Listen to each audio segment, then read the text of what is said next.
नमस्कार दोस्तों, Kalyani IAS academy में आप सभी का हार्दिक स्वागत है।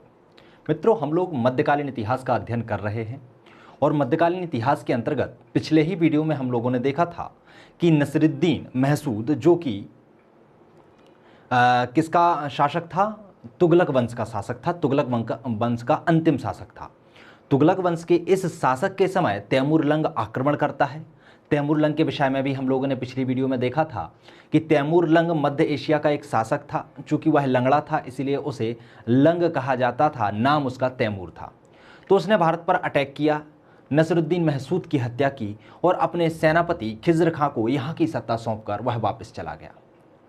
तो खिज्र खां के द्वारा यहाँ पर एक नवीन वंश की स्थापना की जाती है और उस वंश को कहा जाता है सैयद वंश। तो आज की इस वीडियो में हम सैयद वंश का अध्ययन करेंगे, साथ ही साथ हम लोदी वंश को भी समझने का प्रयास करेंगे। तो सैयद वंश की स्थापना कब हुई थी? 1414 ईस्वी में हुई थी और ये कब तक चला था? 1461 ईस्वी तक चला था। इसकी स्थापना किसने की थी? तो इसकी स्थापना खिज्र खां ने की थी। और खिज्र खां कौन था? तो खिज्र खां सैयद वंश का संस्थापक था और स्वयं तैमूरलंग के पुत्र शाहरुख का सिपाही सलार था और साथ ही साथ तैमूरलंग का सेनापति भी था। तो यदि आपसे खिज्र खां पूछ लिया जाए, जैसा कि एक बार परीक्षा में पूछा भी गया है, मुख्य परीक्षा में सीधा शब्द लिखा गया था खिज्र खां 3 नंबर में, अब आपको लिखना था, तो आप इसमें क्या लिखेंगे? आप सीधा सीधा लिखेंगे कि यह सैयद वंश का संस्थापक था। इसके साथ ही साथ यह किसका? तैमूरलंग या तैमूर के पुत्र शाहरुख का सिपाही सलार के साथ साथ इसका सेनापति भी था। इसने रैयत ए आला की उपाधि धारण की। तो इसकी उपाधि कौन सी थी? रैयत ए आला। ये भी आपको ध्यान रखना है। खिज्र खां के समय की बात करें तो यहाँ इसने निजामुद्दीन औलिया की दरगाह का निर्माण करवाया था। किसका निर्माण करवाया था? निजामुद्दीन औलिया की दरगाह का निर्माण। तो इसके विषय में हम कुछ जानकारियां देख लेते हैं। देखिए, ये जो शासक होते हैं ये प्रीलिम्स के लिए बहुत जिम्मेदार होते हैं, प्रीलिम्स के लिए बहुत महत्वपूर्ण होते हैं। मुख्य परीक्षा में तो सिर्फ इनकी नीतियां पूछी जाती हैं, लेकिन फिर भी 3-3 नंबर में शासक सीधे पूछ लिए जाते हैं, इसलिए इनके विषय में मैं 2-2, 3-3 पॉइंट आपको बताते जाता हूं। तो खिज्र खां क्या था? सैयद वंश का संस्थापक था, तैमूरलंग का सेनापति था, साथ ही साथ इसके पुत्र शाहरुख का सिपाही सलार था। इसने रैयत आला की उपाधि धारण की थी और निजामुद्दीन औलिया की दरगाह का निर्माण करवाया था। इसके बाद मुबारक शाह शासक बनता है और मुबारक शाह के समय शेख अहमद सरहिंदी ने तारीख मुबारक शाही लिखी थी। क्या लिखी थी? तारीख मुबारक शाही। तो सीधा प्रश्न पूछा जाता है कि तारीख मुबारक शाही किसकी रचना है? तो किसकी है? शेख अहमद सरहिंदी की है। और इसमें किसकी जानकारी मिलती है? तो सैयद वंश के विषय में जानकारी मिलती है। किस विषय में जानकारी मिलती है? सैयद वंश के कार्यकाल या सैयद वंश के द्वारा जो कार्य किए गए थे उसकी जानकारी मिलती है। इसके बाद अलाउद्दीन आलम शाह शासक बनता है 1445 से 1451। ध्यान रखना, मुबारक शाह के बाद बहुत सारे छोटे छोटे शासक होते हैं, लेकिन योग्यता इनमें ना होने के कारण इनका कार्यकाल कम चलता जाता है। 1445 में अलाउद्दीन आलम शाह शासक बनता है और यह 51 तक ही चल पाता है और यह इसका अंतिम शासक होता है। किसका? सैयद वंश का। सैयद वंश के शासक की हत्या किसके द्वारा? बहलोल लोदी के द्वारा कर दी जाती है और एक नवीन वंश अफगानी वंश जो कहलाता है उसकी स्थापना होती है। तो अगले वंश को देखते हैं हम, उसे कहते हैं लोदी वंश। लोदी वंश की स्थापना कब हुई थी? तो 1451 ईस्वी में हुई थी और इसका कार्यकाल 1526 ईस्वी तक चला था। और 1526 ईस्वी में जैसे ही पानीपत का प्रथम युद्ध हुआ, किस किस के बीच? बाबर और इब्राहिम लोदी के मध्य। बाबर और इब्राहिम लोदी के मध्य जब ये युद्ध हुआ था तो इस युद्ध में इब्राहिम लोदी की हार हुई थी और यहाँ पर बाबर की सत्ता का हस्तांतरण हुआ था, अर्थात बाबर की सत्ता का प्रारंभ हुआ था। और यहीं से पानीपत के प्रथम युद्ध से ही मुगलों का आगमन हो जाता है और मुगल सभ्यता या मुगलों का जो केंद्रीय सत्ता पर प्रतिनिधित्व है वह बरकरार हो जाता है और यहीं से मुगल काल चालू हो जाता है। तो लोदी वंश की बात करते हैं। तो लोदी वंश कौन थे? लोदी वंश के जो शासक थे वो क्या थे? अफगानिस्तान से थे, अफगानी थे। तो ध्यान रखना, ये पहला वंश है जिसे अफगानी वंश कहा जाता है। अभी तक यहाँ पर तुर्कों का शासन चल रहा था, लेकिन अब यहाँ पर शासन करने के लिए कौन आ जाते हैं? अफगानी आ जाते हैं। यह भारत में प्रथम अफगान साम्राज्य था जिसे लोदी वंश ने स्थापित किया था। किसने स्थापित किया था? लोदी वंश। और लोदी वंश की स्थापना किसने की थी? बहलोल लोदी ने की थी। बहलोल लोदी का कार्यकाल कहां से कहां तक था? तो ये 1451 से 1489 ईस्वी तक था। कब से कब? 1451 से 1489 ईस्वी तक। बहलोल लोदी लोदी वंश का संस्थापक होने के साथ ही साथ अफगान सरदारों को मनशद आली कहकर संबोधित करता था। क्या कहता था? मनशद आली। यहाँ तक कहा जाता है कि जब इसके सरदार इसके दरबार में खड़े रहते थे तो ये भी खड़ा हो जाता था और सरदारों के बैठने पर ही यह नीचे बैठता था। यह सिंहासन पर न बैठकर सरदारों के साथ नीचे बैठा करता था। इसने बहलोल नामक सिक्का चलवाया और बहलोल नामक सिक्का लोदी वंश से लेकर अकबर के समय तक चलता रहा। कब तक चलता रहा? अकबर के समय तक। और तब तक ये विनिमय का साधन बनता रहा। कोई भी चीज़ आपको खरीदनी है, लेनी है, तो लेन देन का साधन क्या था? बहलोली नामक सिक्का था। और बहलोली नामक सिक्का किसने चलवाया था? तो बहलोल लोदी ने चलवाया था। बहलोल लोदी के बाद इसका पुत्र सिकंदर शाह लोदी शासक बनता है और इसका शासनकाल 1489 से 1517 ईस्वी तक चलता है। कब से कब? 1489 से 1517 ईस्वी तक चलता है। यह बहुत ही कट्टर मुसलमान शासक था। इसने बहुत ही ऐसे कार्य किए थे जो हिंदू धर्म के विरुद्ध थे। इसका प्रारंभिक नाम निज़ाम शाह था। क्या था? निज़ाम शाह था। यह सबसे बड़ी सफलता जौनपुर को साम्राज्य में मिला लेना, क्योंकि जौनपुर की स्थापना तो हो गई थी लेकिन जौनपुर को अभी तक किसी भी दिल्ली सल्तनत के शासक ने अपने साम्राज्य में नहीं मिलाया था। तो उसको साम्राज्य में कौन मिलाता है? तो उसको साम्राज्य में सिकंदर शाह लोदी मिलाता है। तो यह इसकी सबसे बड़ी उपलब्धता थी। इसके कार्य और उपलब्धियां हम देख लेते हैं। सीधे सीधे आ जाता है सिकंदर शाह के कार्य या उपलब्धियों का वर्णन कीजिए।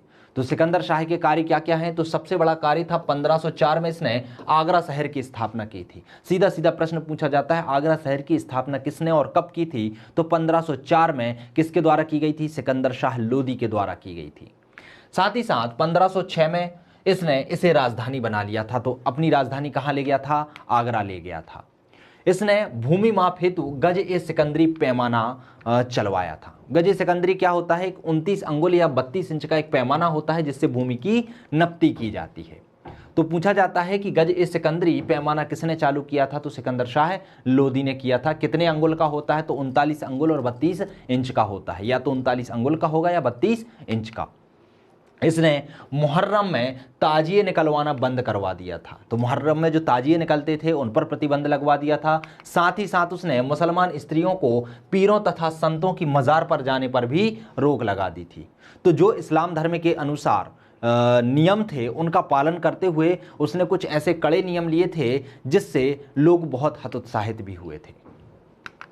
इसके साथ ही इसने फारसी भाषा का ज्ञाता था और यह गुलरुखी नाम से कविताएं लिखता था। तो ये प्रश्न सीधा सीधा पूछा जाता है कि जो सिकंदर शाह लोदी है वो किस नाम से कविताएं लिखता था? या सीधा प्रश्न आ जाता है गुलरुखी क्या है? सीधा लिख दिया जाता है। तो आपको पता होना चाहिए कि गुलरुखी सिकंदर शाह लोदी द्वारा लिखी गई फारसी भाषा में लिखी गई क्या हैं? कविताएं हैं। तो ये आपको ध्यान रखना, सीधे 3 नंबर के प्रश्न यहाँ से बनते हैं। और ध्यान रखना जो कबीरदास हैं वह किसके समकालीन थे? सिकंदर शाह लोदी के ही समकालीन थे। इसके साथ ही इसने नगरकोट के जो ज्वालामुखी मंदिर है उसकी मूर्ति को तोड़वाकर कसाई खानों में बिकवा दिया था। अर्थात हिंदू विरोधी कार्य भी इसने बहुत अधिक किए थे। हिंदू मंदिरों को तोड़वाया था, ज्वालामुखी मंदिर को तोड़वाया था और उसे कसाई खाने में बिकवा दिया था। तो इसकी उपलब्धियां आपको समझ में आई। उपलब्धियां क्या क्या थीं? पहले तो उसने 1504 में आगरा की स्थापना की और 1506 में उसे राजधानी बनाया। साथ ही साथ इसने भूमि की पैमाइश के लिए, भूमि की नाप के लिए गजे सिकंदरी की स्थापना की या गजे सिकंदरी नामक पैमाना चलवाया। यह पैमाना 29 अंगुल और 32 इंच का हुआ करता था। इसने मुहर्रम पर जो ताजिए निकलवाने की प्रथा है उसको रोक लगा दी। साथ ही साथ जो महिलाएं पीरों या संतों की मज़ार पर जाती थीं तो उस पर भी इसने रोक लगा दी।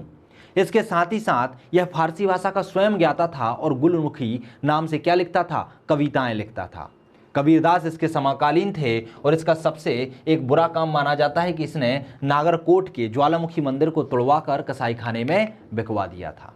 इसके बाद आता है इब्राहिम लोदी, जो कि लोदी वंश का सबसे अंतिम शासक होता है। इसका कार्यकाल 1517 ईस्वी से 1526 ईस्वी तक चलता है। कहाँ तक चलता है? 1517 ईस्वी से 1526 ईस्वी तक। इब्राहिम लोदी वंश का अंतिम शासक था और इसके कार्यकाल में 2 बड़े युद्ध हुए थे। एक हुआ था घटोली का युद्ध जो 1518 ईस्वी में हुआ था और एक किस किस के मध्य था? तो ये मेवाड़ के शासक राणा सांगा और लोदी और कौन से लोदी? इब्राहिम लोदी के मध्य था। तो ये आपको ध्यान रखना है कि जो घटोली का युद्ध है कब हुआ था? 1518 ईस्वी में हुआ था।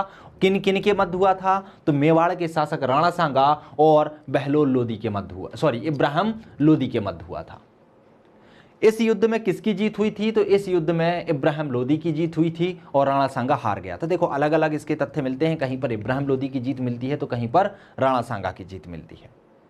इसके बाद एक युद्ध हुआ था जिसे कहा जाता है पानीपत का प्रथम युद्ध, और यही युद्ध भारतीय इतिहास का बहुत जाना माना युद्ध है, बहुत ही प्रसिद्ध युद्ध है, क्योंकि इस युद्ध के बाद दिल्ली सल्तनत का अंत हो जाता है और मुगल सल्तनत की स्थापना होती है, अर्थात यहां से मुगल वंश की शुरुआत हो जाती है।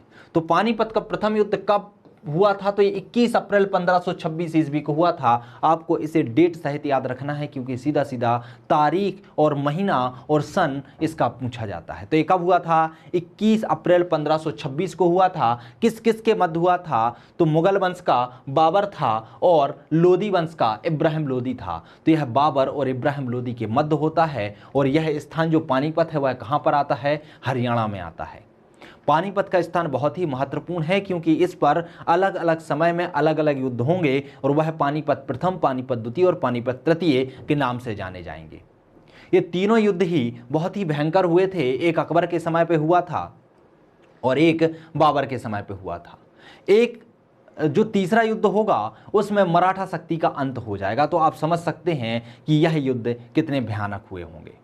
तो पानीपत का प्रथम युद्ध कब हुआ था? 21 अप्रैल 1526 को हुआ था। बाबर और इब्राहिम लोदी के मध्य हुआ था और ये जो पानीपत का स्थान है वह कहां पर आता है? तो हरियाणा में आता है। तो इसके साथ ही, इस युद्ध के साथ ही जो दिल्ली सल्तनत है वह समाप्त हो जाती है और यहां पर मुगल साम्राज्य की स्थापना हो जाती है। फिर इसके बाद मुगल साम्राज्य चलता है। मुगल साम्राज्य की स्थापना बाबर करता है और फिर बाबर के वंशज मुगल साम्राज्य को आगे बढ़ाते हैं। तो ये क्या हुआ आपका? ये हुआ दिल्ली सल्तनत। दिल्ली सल्तनत के अंतर्गत आने वाले हमने सभी राजवंशों को देखा, सभी वंशों के राजाओं को देखा, सुल्तानों को देखा और उनके द्वारा किए गए विभिन्न विभिन्न कार्यों को देखा। उनकी विशेषताओं का भी हमने इसके अंतर्गत अध्ययन किया। अब हम बात कर लेते हैं कुछ शब्दावली की और इसकी प्रशासनिक, राजनीतिक, आर्थिक और सामाजिक व्यवस्था की, और साथ ही साथ धार्मिक और सांस्कृतिक व्यवस्था की, कि सल्तनत काल में प्रशासनिक व्यवस्था कैसी थी, राजनीतिक व्यवस्था कैसी थी, आर्थिक व्यवस्था कैसी थी, सांस्कृतिक व्यवस्था कैसी थी, धार्मिक व्यवस्था कैसी थी। तो इन व्यवस्थाओं से सीधे सीधे बड़े बड़े प्रश्न बनते हैं। यहां से 3 नंबर के प्रश्न भी पूछे जाने की संभावना बहुत ज़्यादा होती है क्योंकि यहां पर कुछ शब्दावलियां हैं जहां से प्रश्न पूछे जाते हैं।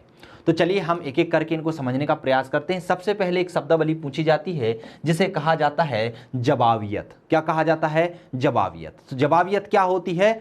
दिल्ली सल्तनत में जो भी धर्मनिरपेक्ष अधिनियम बनाए जाते हैं, धर्मनिरपेक्ष से मतलब क्या होता है? जो किसी एक धर्म का अनुसरण ना कर रहे हों, सभी धर्म को समान रूप से देख रहे हों। क्योंकि दिल्ली सल्तनत में इस्लाम धर्म को सर्वोपरि मान्यता दी गई थी, सबसे ऊपर रखा गया था। जितने भी कानून हैं वह शरीयत के नियमों के अनुसार चलाए जा रहे थे, बनाए जा रहे थे। लेकिन समय समय पर कुछ शासकों ने धर्मनिरपेक्ष कानून भी बनाए और उन्हीं धर्मनिरपेक्ष कानूनों को क्या कहा गया? जवाबियत कहा गया। तो 3 नंबर में यदि आपसे जवाबियत पूछ लिया जाए तो आपको पता होना चाहिए कि सल्तनत काल में जो धर्मनिरपेक्ष कानून बनाए गए थे उन्हें ही क्या कहा गया था? उन्हें ही जवाबियत कहा गया था। अब बात कर लेते हैं हम सल्तनतकालीन प्रशासन की। तो देखिए, कोई भी साम्राज्य हो, चाहे मुगल काल हो, चाहे प्राचीन भारत के जितने भी काल हो, गुप्त काल हो, मौर्य काल हो, या फिर आपका सल्तनत काल हो, किसी भी वंश की या किसी भी साम्राज्य की या किसी भी सल्तनत की यदि आप प्रशासनिक व्यवस्था का अध्ययन करते हैं तो सबसे पहले हम उसमें क्या देखते हैं? राज्य का स्वरूप देखते हैं कि कैसा है, क्या वंशानुगत है, राजा की पद्धति क्या है, उसकी सहायता के लिए कौन कौन है। तो सबसे पहले हम क्या देखते हैं? राज्य का स्वरूप देखते हैं। तो ये कुछ पॉइंट आपको याद रखना है, उन्हीं के अनुसार हर प्रश्न को फ्रेम में उतारना है और उसके अनुसार आपको डेटा डालना है ताकि आपको याद करने में सहायता होगी, सरलता होगी और आप अधिक से अधिक अंक अर्जित कर पाएंगे। चलिए, तो सबसे पहले हम क्या देखेंगे? राज्य का स्वरूप देखेंगे कि सल्तनतकालीन राज्य कैसा था। तो ध्यान रखिए, सल्तनतकालीन राज्य की जो राजनीतिक व्यवस्था थी वह तुर्की और ईरानी पद्धति पर आधारित थी। किस पर थी? तुर्की और ईरानी पद्धति पर। क्योंकि यहां पर क्या था? तुर्कियों ने भी शासन किया था और ईरान से आने वाले शासकों ने भी किया था। तो राजनीतिक व्यवस्था पर असर किसका था? तुर्की ईरानी पद्धति का था। वैसे यदि हम वित्त व्यवस्था की बात करें तो यह ईरानी पद्धति पर आधारित था। किस पर था? ईरानी पद्धति पर। ईरान में जिस प्रकार की वित्त व्यवस्था चलाई जाती थी उसी पद्धति के आधार पर यहां पर भी वित्त व्यवस्था की स्थापना की गई थी। सैन्य व्यवस्था की बात करें तो सैन्य तुर्की और मंगोली पद्धति पर आधारित था, क्योंकि आप देख रहे थे कि सल्तनत काल में मंगोल आक्रमण बार बार हो रहे थे, तो इन्हीं मंगोलों से सीखकर इन्होंने अपनी सेना को विकसित किया था। तो यह किसका मिश्रण था? तुर्की और मंगोल दोनों पद्धतियों का मिश्रण था। ग्रामीण व्यवस्था की बात करें तो ग्रामीण व्यवस्था तो भारत में शुरू से चली आ रही थी। चोल व्यवस्था तो आप देखते ही हैं कि चोल में ग्रामीण व्यवस्था कितनी सुदृढ़ थी, उसका उपयोग तो हम अभी वर्तमान में भी कर रहे हैं। तो जो ग्रामीण व्यवस्था थी वह भारतीय पद्धति पर आधारित थी। भारत में जिस तरीके की ग्रामीण पद्धति चली आ रही थी तो उसको ही इन्होंने स्वीकार कर लिया था। क्लियर हुआ? राजनीतिक व्यवस्था तुर्की और ईरानी, वित्त व्यवस्था ईरानी, सैन्य व्यवस्था तुर्की और मंगोल तथा ग्रामीण व्यवस्था भारतीय पद्धति पर आधारित थी। अब हम केंद्रीय प्रशासन की बात कर लेते हैं कि सल्तनत काल का केंद्रीय प्रशासन कैसा था। तो सभी मामलों में प्रधान कौन होता था? सुल्तान। तो ध्यान रखिएगा कि कोई भी हो, चाहे सल्तनत काल हो चाहे कोई भी काल हो, वहां पर जो मुखिया होता है राजा, सुल्तान या जो वहां का वजीर होता है वही प्रमुख होता है। तो यहाँ का प्रमुख कौन था? यहाँ का प्रमुख था सुल्तान। यहाँ कौन हुआ करते थे? सुल्तान होते थे। मुगल काल में बादशाह होंगे तो यहाँ पर प्रमुख होता था सुल्तान। उत्तराधिकारी का कोई नियम नहीं था। ऐसा नहीं था कि राजा का पुत्र ही राजा बनेगा या सुल्तान का पुत्र ही सुल्तान बनेगा। यहाँ योग्यता के आधार पर चलता था। हाँ, एक बार इल्तुतमिश ने जरूर शासक का एक नियम बनाया था कि वंशानुगत के आधार पर निर्धारित किया था और अपनी पुत्री रजिया के लिए बोल दिया गया था कि मेरे बाद मेरा जो शासक बनेगा या सुल्तान बनेगा तो वो रजिया सुल्तान बनेगी। तो उन्होंने वंशानुगति के आधार पर एक बार स्थापित करने की कोशिश तो की थी, लेकिन बाद में ऐसा हुआ नहीं था। तो आप जितना भी देखेंगे सल्तनत काल में ऐसा नहीं है कि राजा का बड़ा पुत्र ही सुल्तान बने या सुल्तान का बड़ा पुत्र ही सुल्तान बने।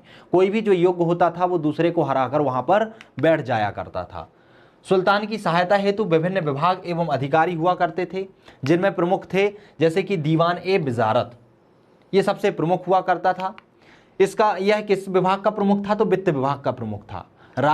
सुल्तान के अंतर्गत या सल्तनत काल में जितनी भी वित्त व्यवस्था थी तो उसकी देखरेख कौन करता था? कौन सा विभाग करता था? तो दीवाने विजारत करता था। इसका प्रमुख होता था वजीर। कौन होता था? वजीर। किसका होता था? दीवाने विजारत। और इनकी तुलना यदि हम वर्तमान में करें तो वर्तमान में इनकी तुलना प्रधानमंत्री या वित्त मंत्री से की जा सकती है। तो आप समझ सकते हैं कि जिस तरीके से वर्तमान में वित्त मंत्री और प्रधानमंत्री का पद होता है उसी तरीके से सल्तनत काल में वजीर का पद हुआ करता था, जो कि वित्त विभाग का प्रमुख होता था और इस विभाग का नाम था दीवाने विजारत। इसके बाद एक आता है दीवाने आरिज विभाग। दीवाने आरिज विभाग सैन्य विभाग कहलाता था। क्या कहलाता था? सैन्य विभाग, जो सेनाओं की देखरेख करता था, सेनाओं का संगठन करता था, सेनाओं की व्यवस्था करता था, कौन से सैनिक रहेंगे कौन से नहीं रहेंगे, क्या वेतन होगा, इन सभी की व्यवस्था करता था। उस विभाग को कहा जाता था दीवाने आरिज। इसका जो प्रारंभ है वो बलबन ने किया था। जब हम बलबन को पढ़ रहे थे तो मैंने आपको बताया था कि बलबन ने अपने राज्य को सुदृढ़ करने के लिए एक विभाग की स्थापना की थी जिसे कहा गया था दीवाने आरिज विभाग। तो यह सैन्य विभाग था, बलबन द्वारा इसको प्रारंभ किया गया था और इसका जो प्रधान होता था वो आरिज मुमालिक होता था। कौन होता था? आरिज मुमालिक। तो ये आपको चीजें ध्यान रखनी है कि किस विभाग, कौन सा विभाग है, किसका प्रमुख है और किसने प्रारंभ किया था और इसका प्रमुख कौन होता है और किससे संबंधित है, क्योंकि ये 3 नंबर में प्रश्न सीधे सीधे पूछ लिए जाते हैं। इसके बाद एक अगला विभाग है जिसे कहते हैं दीवाने इंसा। क्या कहते हैं? दीवाने इंसा। यह पत्राचार विभाग था, मतलब पत्राचार विभाग से संबंधित था और इसका प्रमुख जो है दबीर ए मुमालिक कहलाता था। क्या कहलाता? दबीर ए मुमालिक। इसके बाद दीवान ए रिसालत एक और पद था। दीवान ए रिसालत जो था वो विदेश विभाग से संबंधित था और इसका जो प्रमुख होता था वह सद्र उश शूद्र कहलाता था। क्या कहलाता था? सद्र उश शूद्र। इसके बाद न्यायिक प्रशासन था। न्याय में सबसे बड़ा अधिकारी तो सुल्तान ही हुआ करता था, क्योंकि सुल्तान के पास अंतिम अधिकार हुआ करते थे। वो चाहे तो किसी की सज़ा माफ़ कर सकता था और चाहे तो किसी की सज़ा माफ़ नहीं कर सकता था। जैसे कि अभी भारत में राष्ट्रपति का पद होता है वैसे ही सुल्तान का पद होता था। लेकिन ध्यान रखिएगा कि जो यह भारत में राष्ट्रपति है वो स्तंभ की तरह कार्य करता है। वास्तविक शक्तियाँ प्रधानमंत्री में होती हैं, लेकिन सल्तनत काल में वास्तविक शक्तियाँ और वैसी शक्तियां जैसे हमारे राष्ट्रपति को प्रदान है, वो दोनों शक्तियां ही सुल्तान के पास हुआ करती थी, अर्थात यह वास्तविक शक्तियों का प्रधान हुआ करता था। तो सर्वोच्च अधिकारी कौन होता था? सुल्तान होता था, लेकिन मुख्य न्यायाधीश क्या कहलाता था? काजी ए कुजात कहलाता था। तो न्यायाधीश को क्या कहा जाता था? काजी ए कुजात कहा जाता था, जो कि न्याय का कार्य करता था। लेकिन न्याय का अंतिम न्यायकर्ता कौन होता था? सुल्तान हुआ करता था। इसका कार्य था नैतिक आचरण के पालन को सुनिश्चित करना, जो भी नहीं करता था तो उसके लिए सजा का निर्धारण करता था। फिर गुप्तचर प्रशासन, गुप्तचर प्रशासन का प्रमुख वारिद ए मुमालिक होता था। क्या होता था? वरीद ए मुमालिक। गुप्तचर क्या होते हैं? जो गुप्त रहकर सूचनाएं प्राप्त करते हैं कि समाज में क्या चल रहा है, कोई आंतरिक विद्रोही की घोषणा तो नहीं कर रहा है, आंतरिक विद्रोही की साजिश तो नहीं चला रहा है। तो उन सभी से संबंधित जानकारियां सुल्तान तक पहुंचाने के लिए एक विभाग बनाया गया था, जिसे क्या कहा जाता था? गुप्तचर प्रशासन कहा जाता था। इसका प्रमुख जो होता था वारिद ए मुमालिक होता था। फिर सैन्य प्रशासन की बात करें तो सैन्य प्रशासन में दीवाने आरिस, इसे क्या कहा जाता था? दीवाने आरिस कहा जाता था। और जो सेनाएं हैं वो 4 भागों में हुआ करती थीं, अर्थात सेना के कितने अंग होते थे? 4 होते थे। कौन कौन सी होती थी ये सेनाएं? तो इसमें पैदल सेना हुआ करती थी, गज सेना हुआ करती थी, अश्रोही सेना और नौसेना हुआ करती थी। ध्यान रखिएगा, यहां पर रथ सेना नहीं थी। कौन कौन सी थी? पैदल थी, गज मतलब हाथी, अश्रोही घोड़े सेना थी, और नौसेना का भी यहां पर प्रमुख स्थान था। यहां पर कुछ पद हुआ करते थे जो कि सैनिकों के आधार पर बटे हुए थे, जैसे कि एक होता है खान। खान सबसे बड़ा एक अधिकारी होता है, जो कि 1000 सैनिकों का अधिकारी होता है। मतलब एक पद निर्धारित कर दिए जाते हैं कि इतने सैनिकों के ऊपर ये अधिकारी होगा, जैसे हमारे यहाँ भी होते हैं, लेफ्टिनेंट होता है, कर्नल होता है। तो इसी तरीके से यहाँ पर भी होते थे, जैसे कि खान जो होता था वह 10,000 सैनिकों का अधिकारी होता था। खान से नीचे मलिक होता था, मलिक 1000 सैनिकों का अधिकारी हुआ करता था। मलिक से नीचे होता था अमीर, अमीर जो है वो 100 सैनिकों का अधिकारी हुआ करता था। और अमीर से नीचे होता था सिपाही सलार, सिपाही सलार सिर्फ 10 सैनिकों का अधिकारी होता था। तो सबसे छोटा अधिकारी कौन? सिपाही सलार, फिर अमीर, फिर मलिक और फिर खान। खान बहुत बड़ा पद होता था। तो उपाधि भी आपने देखा होगा, खान ए जहां, खान ए समा, इस तरीके की उपाधियां दी जाती थी। जो खान होता था वह सबसे बड़ा अधिकारी होता, सैनिक अधिकारी होता था, जिसके नीचे 10,000 सैनिक काम किया करते थे। प्रांतीय प्रशासन की बात कर लेते हैं हम कि सल्तनत काल में प्रांतीय प्रशासन किस तरीके से चल रहा था। तो ध्यान रखिएगा कि सबसे ऊपर केंद्रीय प्रशासन होता है। केंद्रीय प्रशासन का विभाजन प्रांतों में होता है। तो प्रांतीय प्रशासन की बात करें तो इसकी जानकारी इब्न बतूता के द्वारा दी गई थी। इब्न बतूता के अनुसार मोहम्मद बिन तुगलक के काल में 23 प्रांत थे। कितने थे? 23 प्रांत थे। सल्तनत काल में प्रांतों को क्या कहा जाता था? या तो सूबा कहा जाता था या इक्ता कहा जाता था। तो प्रांतों को क्या कहा जाता था? सूबा या इक्ता। तो ध्यान रखिए, इक्ता व्यवस्था क्या थी, इसको हम समझ लेते हैं। ये 5 नंबर में प्रश्न पूछा जा सकता है, तो इक्ता व्यवस्था को समझना जरूरी है। तो इक्ता व्यवस्था, तो इसका प्रारंभ कब हुआ था? तो मुख्यतः कहा जाए तो 1191 ईस्वी में हुआ था। 1191 ईस्वी में कुतुबुद्दीन ऐबक को हांसी का इक्ता मोहम्मद गौरी ने नियुक्त किया था। लेकिन मोहम्मद गौरी तो स्थापित था नहीं, और जो कुतुबुद्दीन ऐबक भी आया था तो इसने इक्ता व्यवस्था को प्रारंभ नहीं किया था। भारत में इक्ता व्यवस्था को प्रारंभ करने का श्रेय जो है वो किसे जाता है? इल्तुतमिश को जाता है। वास्तविक रूप से इल्तुतमिश ने ही दिल्ली सल्तनत में इक्ता व्यवस्था को प्रारंभ किया था। इक्तादार तथा सुल्तान का संबंध परिस्थितियों पर निर्भर करता था। इक्तादार उसी तरीके से होता था जिस तरीके से हमने सामंतवादी व्यवस्था पढ़ी थी। जिस प्रकार से सामंत होते थे उसी तरीके से सल्तनत काल में इक्ता होते थे। यहाँ पर भी दोनों का संबंध होता था। जहाँ पर राजा मजबूत होता था वहाँ पर इक्तादार कंट्रोल रहते थे, और जहाँ पर सुल्तान कमज़ोर होता था वहाँ पर इक्तादार क्या हो जाते थे? हावी हो जाते थे। इक्तादार जो होते थे या इक्ता जो होते थे वह 2 प्रकार के होते थे। एक होते थे ग्रामीण स्तर के छोटे इक्ता, और एक होते थे प्रांतीय स्तर के बड़े इक्ता। जो ग्रामीण स्तर के छोटे इक्ता थे इनके अधिकारी को इक्तादार कहा जाता था। क्या कहा जाता था? इक्तादार। और जो प्रांतीय स्तर के बड़े इक्ता होते थे इनके नाम अलग अलग थे, जैसे इन्हें मुफ्ती, वली, अमीर या मलिक के नाम से जाना जाता था। किस नाम से? मुफ्ती के नाम से, वली के नाम से, अमीर के नाम से या मलिक के नाम से जाना जाता था। जो छोटे इक्ता हुआ करते थे ग्रामीण स्तर के, इनके पास कोई भी अधिकार नहीं थे। जैसे कि प्रशासनिक या हम आर्थिक अधिकारों की बात करें तो इनके पास ऐसे कोई भी अधिकार नहीं थे। लेकिन जो प्रांतीय स्तर के एकता होते थे, बड़े एकता होते थे, जिन्हें मुक्ति, वली या अमीर या मलिक कहा जाता था, इनके पास बहुत सारे आर्थिक और प्रशासनिक कार्य होते थे। ये दोनों प्रकार के उत्तरदायित्व तो अपने पास रखते थे और उनको निभाते थे। साथ ही साथ मतलब ये वहाँ का प्रशासन भी संभालते थे और वहाँ का कर वसूली का कार्य भी, राजस्व एकत्रण का कार्य भी करते थे। राजस्व को एकत्रित करने के बाद यह अपना हिस्सा काट के, कि हमारी जो वसूली का जो हमारी तनख्वाह हुई या जो हमारा परिश्रम हुआ या जो मानदेय हुआ, उसको काट के फवाजिल के रूप में केंद्रीय जो कोषागार होता था वहां पर यह उसे जमा करवा देते थे। ध्यान रखिएगा, ये अपने पास स्थायी सेना भी रखते थे, इनको भू राजस्व वसूलते थे, प्रशासन करते थे तथा अपने पास सैन्य टुकड़ी भी रखते थे।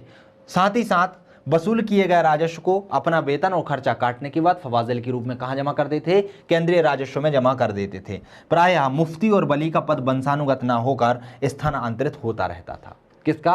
इनका पद वंशानुगत नहीं था, बदलता रहता था। बस यही अंतर था, क्योंकि जब हम सामंत प्रथा की बात करते हैं तो वो अपना पद वंशानुगत बना लेते हैं, और एकता प्रथा में क्या था? ये वंशानुगत नहीं था। लेकिन यहां पर सबसे बड़ी गलती कौन कर देता है? फिरोज शाह तुगलक कर देता है। और हमने फिरोज शाह तुगलक के काल में देखा था कि इसे बहुत सारी समस्याओं का सामना करना पड़ रहा था, और अमीर तुर्कों का समर्थन प्राप्त करने के लिए यह क्या कर देता है? इन एकताओं के पदों को क्या कर देता है? वंशानुगत कर देता है, इनके पद को वंशानुगत बना देता है।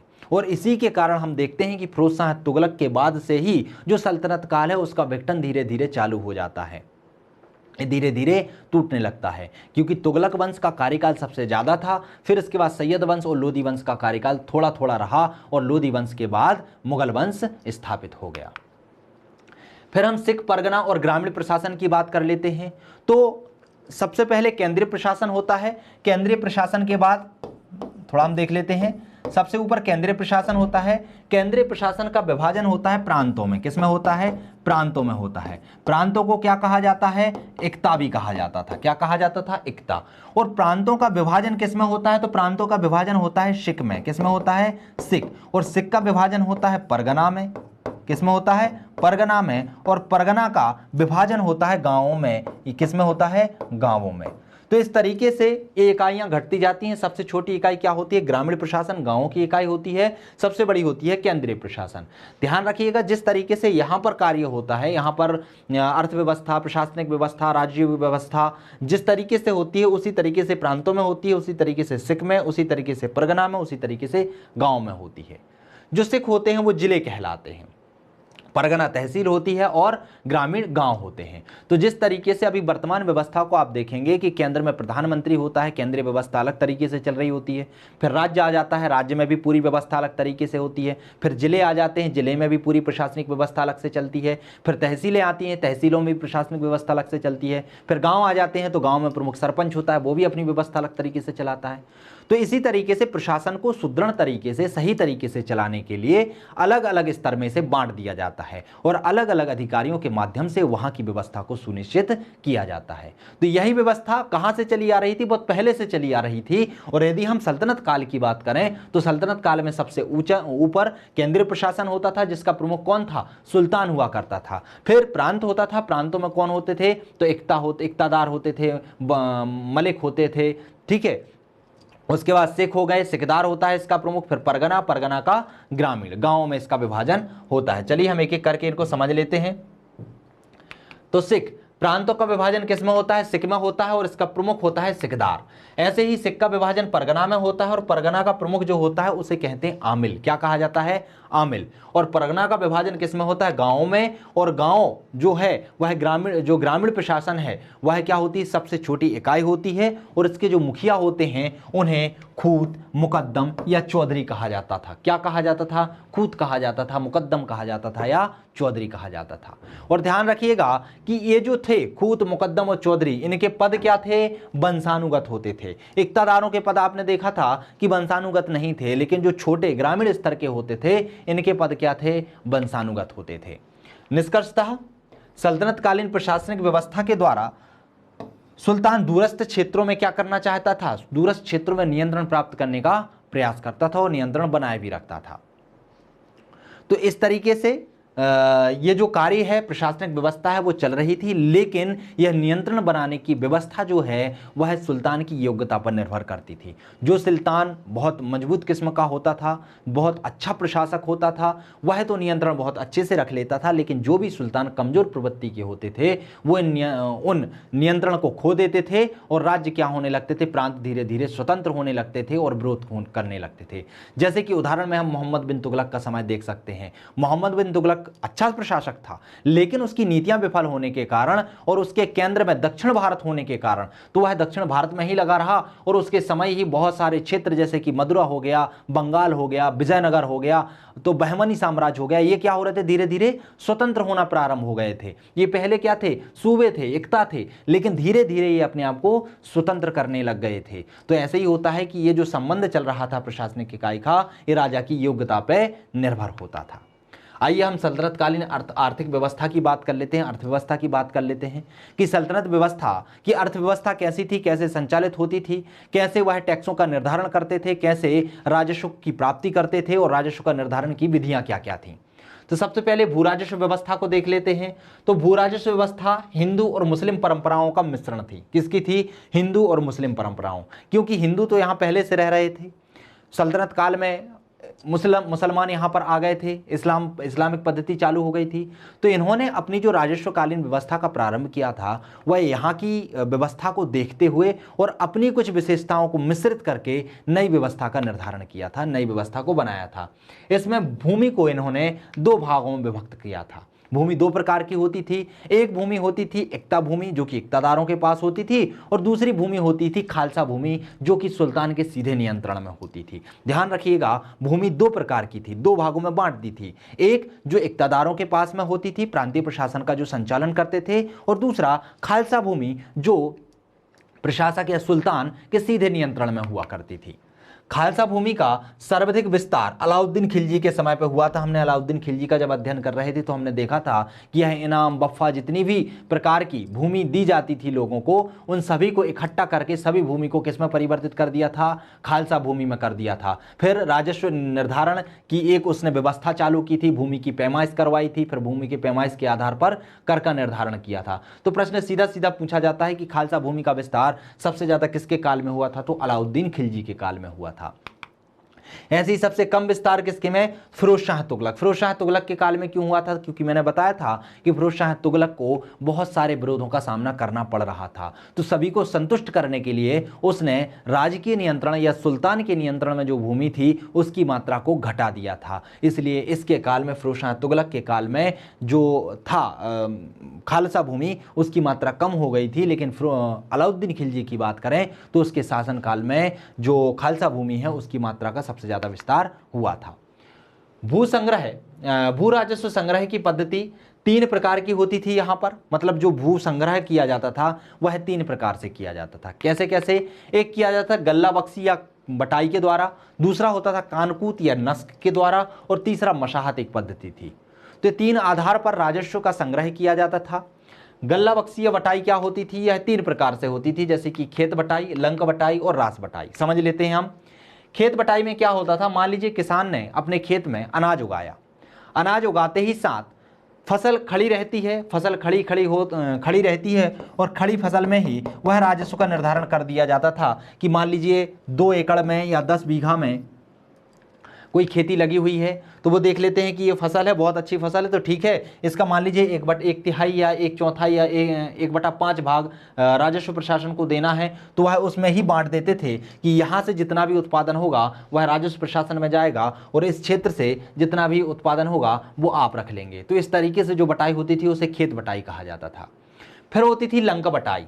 लंक बटाई में क्या होता था कि जब यह अनाज काट कर घर पे ला लिया जाता था और घर पे लाकर उसकी थ्रेशिंग वगैरह नहीं होती थी, उसको अलग साफ नहीं किया जाता था, तो लाख के रूप में ऐसे गट्ठे के गट्ठे बनाकर ऐसे रख दिए जाते थे। तो इसी गट्ठे के गट्ठे में से ही बांट लिया जाता था कि इतना वाला हिस्सा यह राजस्व प्रशासन को चला जाएगा और इस बगल का हिस्सा आप स्वयं रख लेंगे। तो इस तरीके की जो बटाई होती थी उसे लंक बटाई कहा जाता था, लाख में से ही बांट देना। तीसरी होती थी रास बटाई। जब फसल का शुद्धिकरण कर दिया जाता था, उसकी निगलाई कर दी जाती थी, थ्रेशिंग हो जाती थी। थ्रेशिंग होने के बाद जो अनाज शुद्ध रूप में प्राप्त होता था उसमें से राजस्व प्रशासन अपना हिस्सा ले लेती थी, तो उससे जो बटाई होती थी उसे क्या कहा जाता था? रास बटाई कहा जाता था। तो क्लियर हुआ कि लंक बटाई, खेत बटाई या रास बटाई क्या होती है। तो गल्ला बख्शी या बटाई में ये 3 प्रकार की बटाई होती थी, जिसमें खेत से या लाख से या फिर रास से अपना हिस्सा शासन या सुल्तान ले लेता था। इसके बाद कानकूत या नक्श हुआ करता था। इसमें क्या होता था? नगद वेतन होता था। इसमें पिछले साल में वसूल किए गए जो राजस्व होता था उसके आधार पर ही फिर उत्पादन का अनुमान लगाया जाता था कि पिछले साल क्या उत्पादन हुआ था और पिछले साल हमने क्या राजस्व लिया था, उसके आधार पर ही अगले साल के राजस्व का निर्धारण किया जाता था। तो इसे क्या कहा जाता था? कानकूत या नक्श कहा जाता था। मसाहत क्या था? यह भूमि माप की पद्धति थी। इसे सर्वप्रथम अलाउद्दीन खिलजी ने अपनाया था। तो इसमें भूमि की माप की जाती थी और भूमि के माप के आधार पर उसका राजस्व निर्धारण किया जाता था। तो ये 3 प्रकार के आधार पर भू राजस्व का संग्रहण किया जाता था। इसके बाद भू राजस्व के प्रकार देख लेते हैं कि कितने प्रकार के कर लिए जाते थे। तो देखिए, कर बहुत सारे थे, लेकिन फिरोज शाह तुगलक के समय पे क्या था? 24 प्रकार के जो कर थे उन्हें समाप्त करके मुख्यतः 4 प्रकार के कर ही लगाए गए थे। तो हम उन करों को देख लेते हैं कौन कौन से थे। तो एक प्रमुख कर होता है, जैसे बोला जाता है खराज। खराज क्या होता है? यह गैर मुसलमानों से लिया जाने वाला भूमि कर था। क्या था? भूमि कर था जो गैर मुसलमानों से लिया जाता था। गैर मुसलमान अब उसमें हिंदू ही होंगे। इसके बाद इसका जो दर होती थी वह उत्पादन का 1/3 या 1/2 भाग हुआ करता था। मतलब इसकी दर बहुत ज़्यादा होती थी। जितना भी उत्पादन हो उसका आधा भाग ले लिया जाता था या 1/3 भाग ले लिया जाता था।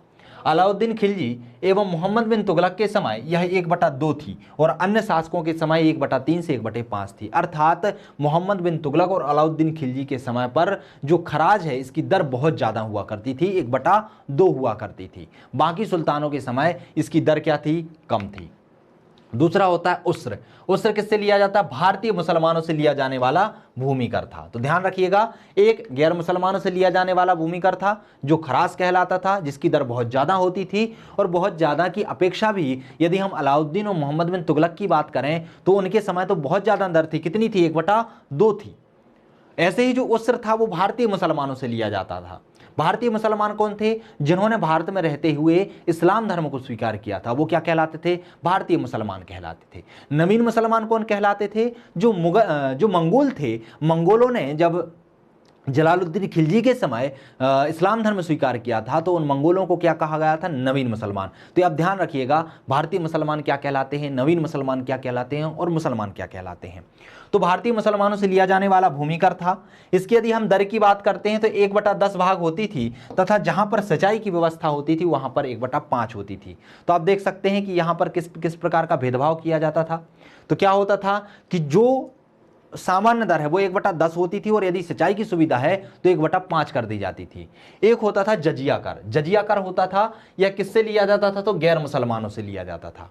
ध्यान रखना, जजिया कर संपत्ति और जीवन की रक्षा हेतु लिया जाता था। जजिया कर में कहा जाता था कि आपकी जीवन और रक्षा की हम सुरक्षा कर रहे हैं, आपको सेना में भर्ती नहीं कर रहे हैं, तो उसके उपलक्ष्य में आपको कुछ पैसा या कुछ कीमत चुकानी पड़ेगी और वही कीमत जो चुकाई जाती थी उसे ही जजिया कर कहा जाता था। किससे लिया जाता था? गैर मुसलमानों से लिया जाता था। फिरोज शाह तुगलक ने इसे ब्राह्मणों पर भी लगाया था। पहले ब्राह्मणों को सेना से मतलब ही नहीं था, वो तो वैसे ही सुरक्षित रहते थे। लेकिन जैसे ही सल्तनत काल आता है तो वहाँ पर फिर मुसलमान क्या करते हैं? पहले तो हिंदुओं पे लगाते हैं, लेकिन फिरोज शाह तुगलक किस पे भी लगा देता है? ब्राह्मणों पर भी जजिया कर लगा देता है। इसके बाद जकात और सदका होता है। जकात क्या होता है? यह धार्मिक कर था जो अमीर मुसलमानों से लिया जाता था। किससे? अमीर, जो पैसा देने में या कर देने में सक्षम होते थे उनसे लिया जाता था। और यह दर कुल आय का कितना होती थी? 2.5% होती थी, बहुत ही कम होती थी। ऐसे ही एक कर था जिसे कहा जाता था खम्स। खम्स क्या होता था? जो लूट के दौरान प्राप्त संपत्ति होती थी उस पर एक टैक्स लगाया जाता था जिसे खम्स कहा जाता था। यह किस किस पर होता था? लूटे गए धन पर, खानों से यदि कोई हीरा वगैरह या कुछ निकल आए तो उस पर खजाना निकल आए, ऐसे भूमि में गड़े हुए खजानों से प्राप्त संपत्ति पर लगाए जाने वाला कर। तो ये जो कर होता था उसे क्या कहा जाता था? खम्स कहा जाता था। इसकी जो दर थी सामान्यतः उसका 1/5 किसे दिया जाता था, जिसने वह प्राप्त किया है, और 1/5 सुल्तान को और 4/5 किसे दिया जाता था, जिसने वह प्राप्त किया है। लेकिन अलाउद्दीन खिलजी के समय यह उलट दिया गया था, 4/5 सुल्तान को मिलता था और 1/5 जिसने प्राप्त किया है या सैनिकों को मिलता था। और फिरोज शाह तुगलक ने इसे फिर से वैसे ही कर दिया था कि 1/5 किसको मिलेगा, सुल्तान को, और 4/5 भाग किसको मिलेगा, जिसने उसको प्राप्त किया है। कृषि की बात कर लेते हैं तो सल्तनत काल में नील का उत्पादन होने लगा था। कहां पर होने लगा था, तो बयाना गुजरात और सरखेज राजस्थान में होने लगा था। दो क्षेत्र थे, कहां कहां, बयाना गुजरात और सरखेज राजस्थान, यहां पर नील का उत्पादन होने लगा था। ध्यान रखिएगा, मक्का का उत्पादन सल्तनत काल में नहीं होता था, अभी तक मक्का का उत्पादन होना प्रारंभ नहीं हुआ था। 14वीं-15वीं सदी में रेशम के कीट का पालन प्रारंभ हो गया था सल्तनत काल में ही। ऐसे ही कलम लगाने की प्रथा का भी प्रारंभ हो गया था। तो कृषि के क्षेत्र में भी बहुत उन्नति हुई थी। वाणिज्य व्यापार में देखें तो स्थलीय विदेशी व्यापार का जो केंद्र है वह मुल्तान था, और मुल्तान कहाँ आता है, पाकिस्तान में आता है। ऐसे ही जलीय विदेशी व्यापार का जो केंद्र था वह भड़ोच गुजरात में, और खंबात, दोनों ही कहाँ आते हैं, गुजरात में आते हैं। तो खंबात, ये दोनों ही बंदरगाह है जलीय विदेशी व्यापार के लिए जाने जाते थे। मुद्रण प्रणाली की बात करें तो इल्तुतमिश ने पहली बार सिक्कों का मानकीकरण किया था। तो किसने किया था, इल्तुतमिश ने किया था सबसे पहले सिक्कों का मानकीकरण। क्योंकि इल्तुतमिश के पहले तो कुतुबुद्दीन ऐबक आता है, और कुतुबुद्दीन ऐबक उस तरीके से सुल्तान नहीं बनता है जिस तरीके से बना जाना चाहिए। वह तो आके अपने साम्राज्य को स्थापित करने की कोशिश करता है, और वहां पर ना ही राजनीतिक व्यवस्था करता है, ना ही प्रशासनिक व्यवस्था करता है, और ना ही स्वयं को सुल्तान घोषित करता है। वो तो एक गुलाम के रूप में ही क्या करता है, शासन करता है। लेकिन जैसे ही इल्तुतमिश आता है वह राजधानी बनाता है, राजधानी का निर्धारण करता है, और उसके साथ ही एक सुव्यवस्थित प्रशासनिक, सामाजिक और राजनीतिक व्यवस्था को संचालित करता है। तो इसने ही सबसे पहले सिक्कों का मानकीकरण किया।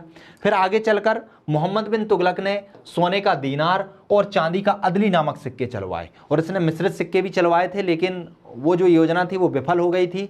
फिर फिरोज शाह तुगलक आता है तो उसने शशगनी चांदी का सिक्का चलाया, मिस्र धातु का अद्धा और विख नामक सिक्के चलाए थे, जो कि बहुत सारी मिस्र धातु से मिलकर बनाए जाते थे। तो ये सिक्के पूछ लिए जाते हैं कि दीनार किसके शासनकाल में चलाया गया था, कब चलाया गया था, या सल्तनत काल में सोने के सिक्के को क्या कहा जाता था और चांदी के सिक्के को क्या कहा जाता था। तो ये आपको ध्यान रखना है। स्थापत्य कला की बात कर लेते हैं। तो स्थापत्य कला, सल्तनत कालीन स्थापत्य कला हिंदू मुस्लिम कला का समन्वय थी, और उसके समन्वय से ही ये विकसित हुई थी। तो ध्यान रखिएगा, क्योंकि हिंदू तो यहाँ पहले से चले आ रहे थे और इस्लामिक संस्कृति आई थी, तो यहाँ पर कोई भी चीज़ सीखेगी तो वहाँ पर दोनों का क्या होगा, मिश्रण होगा। तो यह दोनों पद्धतियों पर आधारित थी, और इसकी दो पद्धतियां थीं, एक त्राबियत पद्धति थी, त्राबियत शैली थी, और एक आयरकूट शैली थी। तो ध्यान रखिएगा, इन दोनों में अंतर लिखने के लिए भी आ सकता है, दोनों पद्धतियां पूछी भी जा सकती हैं, और 3 नंबर में यह भी पूछा जा सकता है कि त्राबियत शैली और आयरकूट शैली किससे संबंधित है, मंदिर निर्माण की शैली है, वास्तुकला की शैली है, कि किस चित्रकला की शैली, कि किसकी शैली है। तो आपको ध्यान रखना है, त्राबियत शैली जो है और आयरकूट शैली स्थापत्य कला से संबंधित है। त्राबियत शैली जो थी वह भारतीय पद्धति पर आधारित थी। किस पर थी, भारतीय पद्धति पर आधारित थी। लेकिन आयरकूट जो शैली थी वह मुसलमान पद्धति पर आधारित थी। दोनों का विकास ही सल्तनत काल में हुआ था। जो मंदिर मस्जिद जो बनाई जा रही थी, जो वास्तुकला का निर्माण किया जा रहा था, वो दोनों पद्धतियों के मिश्रण से हो रहा था। कहीं पर आयरकूट देखने को मिलेगी तो कहीं पर त्राबियत देखने को मिलेगी। तो ये दोनों ही पद्धतियां चल रही थी। जो त्राबियत है वह भारतीय पद्धति पर आधारित थी, भारतीय पद्धति से सीखी हुई पद्धति पर आधारित थी, और आयरकूट जो मुसलमान तुर्क से सीख कर आए थे, उन्होंने अपने आधार पर इसका निर्माण किया था। तो यदि हम त्राबियत शैली की बात करें तो इसमें मेहराब और गुंबदों का प्रयोग किया जाता है। मेहराब और गुंबद तो आप जानते हैं, बड़े बड़े गुंबद बना दिए जाते हैं, ऐसे ही मेहराब इस तरीके के जो गोल गोल बना दिए जाते हैं। अलंकरण पर इस पर बहुत जोर दिया जाता था। साथ ही साथ मानव और पशु की आकृति पर परहेज था। यहाँ पर मानव और पशुओं की आकृतियां नहीं बनाई जाती थी। इसमें सुलेख, घंटे, स्वास्थिक, कमल आदि के चित्र बनाए जाते थे। भवन निर्माण में छोटी और हल्की ईंटों का प्रयोग किया जाता था। किसका किया जाता था, छोटी छोटी हल्की ईंटों का प्रयोग किया जाता था। लेकिन जो आयरकूट शैली थी इसमें क्या था, इसमें स्तंभ एवं बल्ली या सहतीर का प्रयोग किया जाता था। किसका, स्तंभों का प्रयोग किया जाता था, बल्ली या सहतीर का प्रयोग किया जाता था। भरपूर अलंकरण पर जोर दिया जाता था। तो आप देखिएगा कि जो मस्जिदों का आप देखेंगे जो निर्माण होता था कि वहाँ पर क्या होते थे, ऐसे जो गेट लगा दिए जाते जाते थे तो यहाँ पर बहुत सारा अलंकरण, बहुत सारा ऐसे चित्र बना दिए जाते, बहुत सारे चित्र बन जाते हैं जालियाँ टाइप की, तो उन पर बहुत जोर दिया गया। इसमें मूर्ति कला का प्रयोग अधिक होता था, मूर्तियाँ बहुत ज़्यादा बनाई जाती थीं और भवन निर्माण बड़े एवं भारी पत्थरों द्वारा किया जाता था, अर्थात भवनों के निर्माण में बड़े बड़े पत्थरों का प्रयोग किया जाता था। तो ये त्रावियत और आर्यकुट शैली में अंतर है। त्रावियत शैली में क्या होता था, अलंकरण पर जोर दिया जाता था, यहाँ पर भी दिया जाता था, लेकिन यहाँ पर क्या क्या बल्ली और स्तंभ का उपयोग किया जाता था, जबकि यहाँ पर मेहराब और गुंबद का प्रयोग किया जाता था। यहाँ पर मानवों और पशुओं की आकृति पर प्रतिबंध था, लेकिन यहाँ पर सुरेख, घंटे, स्वास्तिक, कमल, इनके चित्र बनाए जाते थे। और यहाँ की बात करें तो यहाँ पर क्या है, मूर्ति कला का बहुत उपयोग किया जाता था। यहाँ पर छोटे छोटे पत्थरों का उपयोग किया जाता था, तो यहाँ की बात करें तो यहाँ पर बड़े बड़े पत्थरों, बड़ी बड़ी ईंटों का प्रयोग किया जाता था। सल्तनत कालीन स्थापत्य कला विभिन्न चरणों में। अब क्या हुआ था कि सल्तनत काल में जो स्थापत्य कला का विकास हुआ था वो एकदम नहीं हुआ था, वह धीरे धीरे हुआ था और इसके विकास के बहुत सारे चरण थे। मुख्यतः इसके चरण के तीन चरणों में बांटा जाता है। प्रथम चरण जो 1206 से 1290 तक चलता है, दूसरा चरण 1290 से 1320 तक चलता है और तृतीय चरण 1320 से 1398 तक चलता है। अब हुआ क्या था, आप समझने का प्रयास कीजिए कि जब तुर्की भारत में आए थे, आक्रमण किया था, तो कुतुबुद्दीन ऐबक जैसे ही यहाँ पर आता है तो उसके पास इतना ज़्यादा समय नहीं था कि वो शुरू से ही भवनों का निर्माण करे और अपने वास्तुकार को लेकर वहाँ पर भवनों का निर्माण चालू कर दे। उनके लिए नमाज अदा करनी होती थी, चूँकि उनके कुरान में लिखा हुआ है कि हर मुसलमान को 5 बार दिन में नमाज अदा करनी होती है, तो उन्हें नमाज अदा करने के लिए एक स्थान चाहिए था और वो स्थान पवित्र होना चाहिए। तो इन्होंने क्या किया कि जो पहले से ही भारतीय मंदिर निर्मित थे उनकी छज्जाओं को तोड़ा, ऊपर से उनको अलग किया और मस्जिद का रूप दे दिया। तो वो मिश्रित रूप था, वह भारतीय परंपरा और इस्लामिक परंपरा का मिश्रित रूप से बनी हुई मस्जिद हुआ करती थी।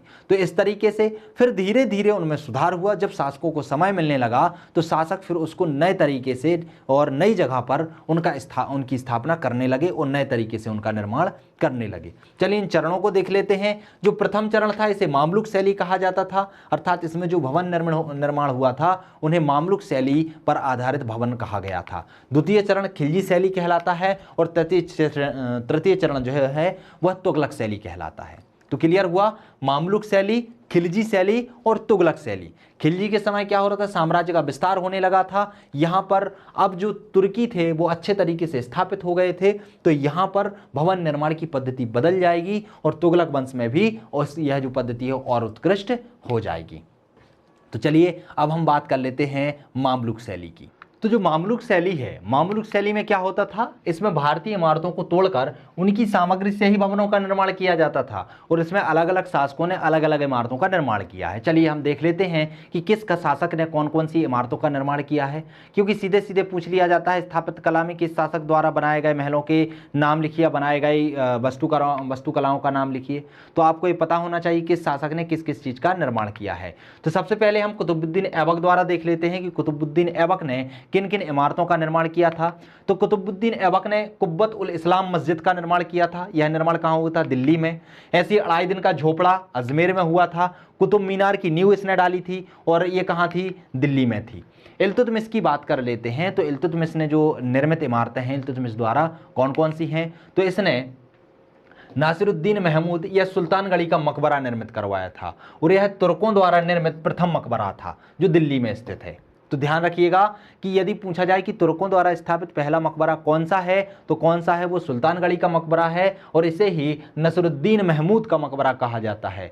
और यह कहाँ पर है, तो यह दिल्ली में है। किसने बनवाया था, तो इल्तुतमिश ने इसका निर्माण करवाया था। साथ ही साथ स्वयं का मकबरा, इल्तुतमिश का मकबरा इसने बनवाया था।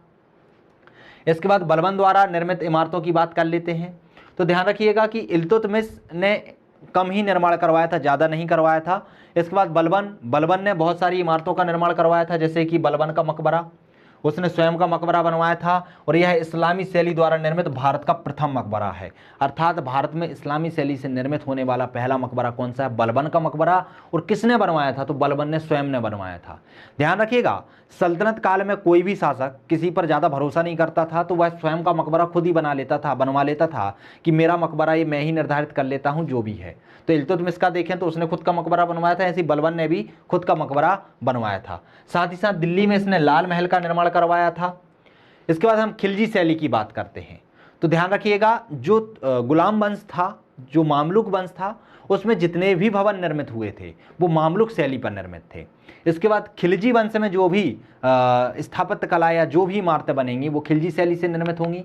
इसमें क्या होता था, इसमें इस्लामी शैली का प्रभाव स्पष्ट दिखाई देता है। और इसमें निर्मित इमारतें कौन कौन सी हैं, जैसे कि अलाउद्दीन खिलजी द्वारा निर्मित इमारतों को देख लेते हैं।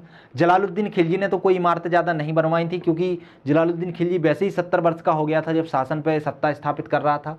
इसके बाद अलाउद्दीन खिलजी आता है और अलाउद्दीन खिलजी अलाई दरवाज़ा कहाँ पर, दिल्ली में बनवाता है। यह प्रथम इमारत थी जिसमें मेहराब और गुंबद का प्रयोग किया गया था। तो ये विशेषताएं आपको याद रखना है। यदि अलाई दरवाज़ा सीधे लिखा आ जाता है 3 नंबर में, तो आपको पता होना चाहिए कि अलाई दरवाज़ा कहाँ पर है, किसने निर्माण करवाया था और क्या इसकी विशेषता है। सीरी का किला दिल्ली में किसने बनवाया था, अलाउद्दीन खिलजी ने बनवाया था। साथ ही साथ हजार खंबा महल और निजामुद्दीन औलिया की दरगाह, ये सभी कहाँ पर हैं, दिल्ली में है। कौन कौन सी, सीरी का किला, हजार खंबा महल और निजामुद्दीन औलिया की दरगाह, जो साथ ही साथ अलाई दरवाज़ा। इसके बाद तुगलक शैली की बात कर लेते हैं। तो तुगलक शैली में कौन कौन से मंदिर निर्मित थे और इसकी विशेषता क्या थी। तो तुगलक शैली में सादगी और विशालता पर ज़्यादा बल दिया जाता था। मतलब इस समय जो भी इमारतें बनाई जा रही थीं उनमें सादगी हुआ करती थी और विशालता, बहुत बड़ी बड़ी इमारतें हुआ करती थी। इनमें जो पत्थर उपयोग किए जाते थे वह मटमैले हुआ करते थे। कैसे होते थे, मटमैले होते थे। मजबूती के लिए जो ढलवा दीवारों का प्रयोग किया जाता था। कैसे किया जाता था, ढलवा दीवारों का प्रयोग किया जाता था। तो तुगलक शैली की विशेषताएं क्या हो गई, इनमें सादगी और विशालता पर बहुत जोर दिया गया, मटमैले पत्थरों का उपयोग किया गया, साथ ही साथ मजबूती के लिए ढलवा दीवारों का उपयोग किया गया। इसमें हम इमारतें देख लेते हैं कि कौन कौन शासक ने कौन कौन सी इमारतों का निर्माण किया है। तो यदि हम गयासुद्दीन तुगलक की बात करते हैं, गयासुद्दीन तुगलक ने कौन कौन सी इमारतों का निर्माण किया, तो गयासुद्दीन तुगलक ने तुगलकाबाद का विकास किला, तुगलकाबाद का किला, इसके साथ गयासुद्दीन का मकबरा दिल्ली में, इन दो का इसने निर्माण करवाया था। इसके बाद मोहम्मद बिन तुगलक द्वारा निर्मित इमारतें, तो ये क्या था, गयासुद्दीन तुगलक जिसने तुगलक वंश की स्थापना की थी। और अब आता है मोहम्मद बिन तुगलक जो इसका पुत्र था, पुत्र नहीं सॉरी भतीजा था। हाँ, मोहम्मद बिन तुगलक पुत्री था, भतीजा नहीं था। मोहम्मद बिन तुगलक द्वारा निर्मित इमारतें, तो इसने आदिलाबाद का किला दिल्ली में बनवाया था। तो आदिलाबाद का किला कहाँ पर है, दिल्ली में है। जहाँ पनाह नगर बसाया था, कहाँ पर, दिल्ली में। साथ ही साथ निजामुद्दीन औलिया का मकबरा, एक दरगाह थी और एक मकबरा है, आपको ध्यान रखना है। तो इसने निजामुद्दीन औलिया का मकबरा का निर्माण करवाया था। फिरोज शाह तुगलक की बात करते हैं कि फिरोज शाह तुगलक ने कौन कौन सी इमारतें बनवाई। तो इसने फिरोज शाह कोटला फिरोजाबाद की स्थापना की थी, कहाँ पर, दिल्ली में। ऐसे ही फिरोज शाह का मकबरा, खुद का मकबरा इसने दिल्ली में बनवाया था। खान जहां तेलंगानी का मकबरा भी इसने बनवाया था, जो कि अष्टभुजी है और दिल्ली में स्थित है। इसकी विशेषता है कि अष्टभुजाओं वाला है। तो ये क्या हुए, ये वास्तुकला हुई सल्तनत काल की, अलग अलग शासकों द्वारा अलग अलग शैली में निर्मित इमारतें। अब बात कर लेते हैं हम संगीत कला की, कि सल्तनत काल में संगीत कला कैसी थी, कैसा विकास हुआ था और कौन कौन से संगीतकार थे। तो सल्तनत काल में प्रमुख संगीतकार निवास करते थे जिन्होंने संगीत कला के विकास में योगदान दिया। हम संगीतकारों को देख लेते हैं। पहले हैं अमीर खुसरो। अमीर खुसरो को तूतियाए हिंद कहा जाता था। क्या कहा जाता था, तूतियाए हिंद कहा जाता था। अलाउद्दीन खिलजी के दरबार में निवासरत थे। तो किसके दरबार में थे, अलाउद्दीन खिलजी के दरबार में थे। और अलाउद्दीन खिलजी के दरबार के साथ ही 8 सुल्तानों का क्या देखते हैं, शासनकाल देखते हैं। तो ध्यान रखिएगा, ये कहाँ पर थे, अलाउद्दीन खिलजी के दरबार में थे। और जब अलाउद्दीन खिलजी बहुत सारे अभियान कर रहा था तो उस समय ये गए भी थे और वहाँ पर उन्होंने अलग अलग जगह पर अलग अलग चित्रण भी किया था। जैसे पहले जौहर का चित्रण भी किया था। अलाउद्दीन खिलजी को तूतिए हिंद कहा जाता था। इन्हें खड़ी बोली का जनक माना जाता है। तो जो भारत में खड़ी बोली का विकास किया था तो वो किन्होंने किया था, अमीर खुसरो ने किया था। और इन्हें ही खड़ी बोली का जनक कहा जाता है। खड़ी बोली के साथ ही साथ इन्होंने तबला और सितार का भी क्या किया था, आविष्कार किया था। तो अमीर खुसरो सीधे 5 नंबर में भी पूछे जा सकते हैं, 3 नंबर में पूछे जा चुके हैं। पुराने वर्षों के आप प्रश्न पत्र उठा के देखिए तो अमीर खुसरो के प्रश्न आए हैं। तो ध्यान रखिएगा, 3 नंबर में आपको ध्यान रखना है कि किसके शासनकाल में थे, क्या इनकी विशेषता थी, किसका इनने आविष्कार किया था। महत्वपूर्ण रागों का आविष्कार किया जिसमें ऐनम, सनम और घोरा प्रमुख हैं। तो ये राग भी इनसे पूछ लिए जाते हैं।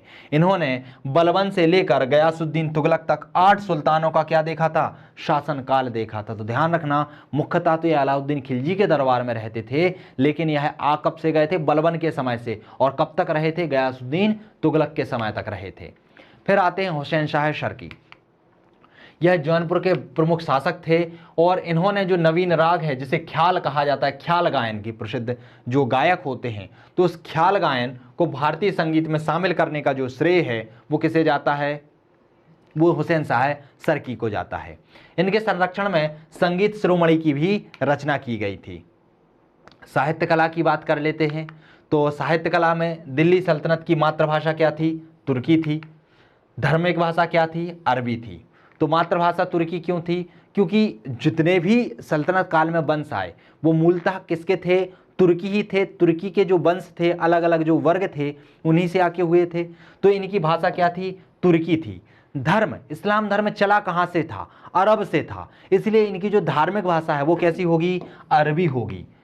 प्रशासकीय भाषा कैसी होगी, फारसी, क्योंकि यह फारस की खाड़ी ईरानी सभ्यता से मिला जुला था, इसलिए इनकी प्रशासनिक भाषा कैसी थी, फारसी थी। तो ये आपको ध्यान रखना है और इनको ध्यान रखने की ज़रूरत नहीं है, आप तो बस एक थोड़ा सा मन में समझ लीजिए कि आए कहाँ से थे, जहाँ से इनका मूल होगा तो वैसे इनकी मातृभाषा होगी, जहाँ से इनकी धर्म की उत्पत्ति होगी वो इनकी धार्मिक भाषा होगी, और जहाँ से इन्होंने प्रशासन करना सीखा होगा वहाँ उनकी प्रशासनिक भाषा होगी।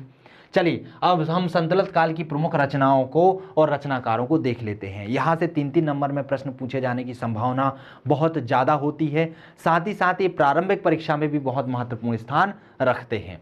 जैसे कि एक रचना है जिसे कहा जाता है चचनामा, और उसका नाम फतेहनामा भी है। तो क्या कहा जाता है, चचनामा और फतेहनामा। जो चचनामा है यह मूल रूप से काजी इस्माइल द्वारा लिखी गई थी। किसके द्वारा लिखी गई थी, काजी इस्माइल के द्वारा लिखी गई थी, और यह मूल रूप से किस भाषा में लिखी गई थी, अरबी भाषा में लिखी गई थी। क्या, चचनामा। चचनामा का फतेहनामा नाम से फारसी भाषा में अनुवाद किया गया था। कौन सी भाषा में, फारसी भाषा में इसका अनुवाद किया गया था फतेहनामा नाम से। और किसने किया था, तो अबू बकर कूफी ने किया था। किसने किया था, अबू बकर कूफी ने। तो सीधा चचनामा लिखा आ जाएगा। तो आपको पता होने चाहिए 2-3 फैक्ट कि चचनामा क्या है, किस भाषा, मूल रूप में किस भाषा में लिखी गई है, किसने लिखी है, किस भाषा में, और किसने इसका अनुवाद किस नाम से किया है। साथ ही साथ इसमें कौन सी जानकारी मिलती है, तो इसमें भारत में अरब आक्रमण एवं सिंध विजय की जानकारी मिलती है। तो चचनामा में किसकी जानकारी मिलती है, चचनामा में भारत विजय, भारत में अरब आक्रमण एवं सिंध विजय की जानकारी का उल्लेख मिलता है। दूसरी रचना है ताज उल मासिर। ताज उल मासिर किसकी रचना है, तो यह है हसन निज़ामी की रचना है। किसकी है, हसन निज़ामी की रचना है। अगली रचना है तबाकत ए नासिरी। जो तबाकत ए नासिरी है वह मिनहाज उस सिराज की रचना है। किसकी है, मिनहाज उस सिराज की। उसके बाद अगली रचना है जिसे कहा जाता है फवाद उल फुआद। फवाद उल फुआद जो है अमीर हसन देहलवी की रचना है, ये आपको ध्यान रखना है। किसकी है, अमीर हसन देहलवी की रचना है फवाद उल फुआद। इसके बाद एक रचना है रहला, बहुत ही मोस्ट आईएमपी है, कई बार मुख्य परीक्षा में पूछी गई है कि रहला, सीधा रहला लिखा आ जाता है। अब आपको इसके विषय में 2-3 चीज़ें लिखनी होती हैं, साथ ही साथ इसके रचनाकार का नाम भी लिखा हुआ आ जाता है। तो आपको इसके सारे फैक्ट याद होना चाहिए। तो रहला किसकी रचना है, तो इब्न बतूता द्वारा लिखी गई है, ध्यान रखना इब्न बतूता की रचना है। और इब्न बतूता किसके शासन काल में आया था, तो यह मोहम्मद बिन तुगलक के काल में आया था 1313 ईस्वी में। और ध्यान रखिएगा जो इब्न बतूता है वह कहाँ का निवासी था, तो वह मोरक्को का निवासी था। कहाँ का निवासी था, मोरक्को का निवासी। और जो रहला है वह किस भाषा में लिखी गई है, तो अरबी भाषा में लिखी गई है। जो रहला है रचना किसकी है, इब्न बतूता की है। इब्न बतूता मोहम्मद बिन तुगलक के काल में 1313 ईस्वी में भारत आया था, निवासी मोरक्को का था। लेकिन यह किस भाषा में लिखी है, तो यह अरबी भाषा में लिखी है। इसके बाद अगली रचना है तारीख फिरोजशाही या फतवाए जहांदारी। तो यह जो रचना है वह किसकी है, जियाउद्दीन वर्नी की है। किसकी रचना है, जियाउद्दीन वर्नी की है, जिसमें फिरोज शाह को एक आदर्श सुल्तान के रूप में कहा गया है। तो ये रचना भी कई बार पूछी गई है, तारीख फिरोजशाही। तो आपको ध्यान रखना है किसकी रचना है और इसमें किस चीज़ का उल्लेख किया गया है। फिर आता है फुतुआत ए फिरोजशाही। फुतुआत ए फिरोजशाही जो है वह है फिरोज शाह तुगलक की आत्मकथा है। किसकी है, फिरोज शाह तुगलक की आत्मकथा है। तो दोस्तों ये सल्तनत काल की प्रशासनिक, राजनीतिक, आर्थिक और सांस्कृतिक और साहित्यिक जितनी भी व्यवस्थाएं होती हैं उन सभी का हमने अध्ययन किया। तो इसके साथ ही सल्तनत काल का अंत होता है। सल्तनत काल के अंतर्गत जितने भी प्रश्न बन सकते हैं या बनने की उम्मीद है, उन सभी प्रश्नों को हमने इन वीडियो के अंतर्गत कवर करने का प्रयास किया है। तो मेरे ख्याल से इससे बाहर आपका सिलेबस नहीं जाएगा और जाना भी नहीं चाहिए। और अभी तक के आप पुराने वर्षों के प्रश्न पत्रों को उठाकर यदि अध्ययन करेंगे तो मध्यकाल में ऐसा कोई भी प्रश्न नहीं है जो इस टॉपिक में यहाँ से जो सिलेबस हमने पढ़ाया हुआ है यहाँ से बाहर आया हो। तो दोस्तों इसको अच्छे से पढ़िएगा, अच्छे से कंप्लीट करिएगा, क्योंकि मध्यकालीन इतिहास का बहुत ज़्यादा महत्व हो गया है। अब 30 प्रश्न यहाँ से पूछे जाने हैं और जो सल्तनत काल है वह आधा हिस्सा कवर कर देता है आपके मध्यकालीन इतिहास का, और आधा हिस्सा कौन सा करेगा? मुगल काल करेगा। तो अब हम तुरंत ही मुगल काल को प्रारंभ नहीं करेंगे, क्योंकि सल्तनत काल के बाद तो मुगल काल का ही प्रारंभ होता है, लेकिन इसके बीच में दो चीज़ें और आ जाती हैं। एक, सीमावर्ती राज्य आ जाते हैं, तो हमें सीमावर्ती राज्यों को भी पढ़ना है, और सीमावर्ती राज्यों में सबसे महत्वपूर्ण राज्य आ जाता है जिसे कहा जाता है विजयनगर साम्राज्य। विजयनगर साम्राज्य से भी प्रश्न पूछे जाने की संभावना बहुत ज़्यादा होती है, विगत वर्षों में बहुत प्रश्न पूछे गए हैं।